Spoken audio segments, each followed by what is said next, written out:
ამ წუთებში იუსტიციის სასწავლო ცენტრში სისხლის სამართლის სისტემის რეფორმის უწყებათა შორის საკოორდინაციო საბჭოს სხდომა მიმდინარეობს.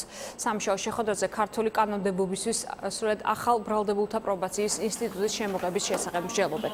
სამსახურის ფუნქცია ბრალდებულების შესახებ ინფორმაციის შეგროვება, არსებული რისკების შეფასება, შესაბამისი ანგარიშის მომზადება და სასამართლოსთვის ბრალდებულის მიმართ გამოსაყენებელი აღკვეთის ღონისძიების თაობაზე რეკომენდაციის მიწოდება იქნება.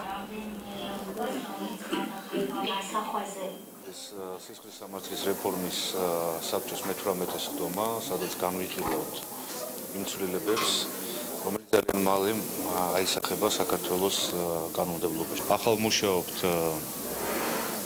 წინა სასამართლო დასკვნებს, ანუ კერძოდ პრობაცია, როგორც ერთ-ერთი ნეიტრალური მხარე, მოამზადებს წინა სასამართლო დასკვნებს კონკრეტულ ბრალდებულებთან დაკავშირებით, რათა მოსამართლეს კონდეს ობიექტური ინფორმაცია.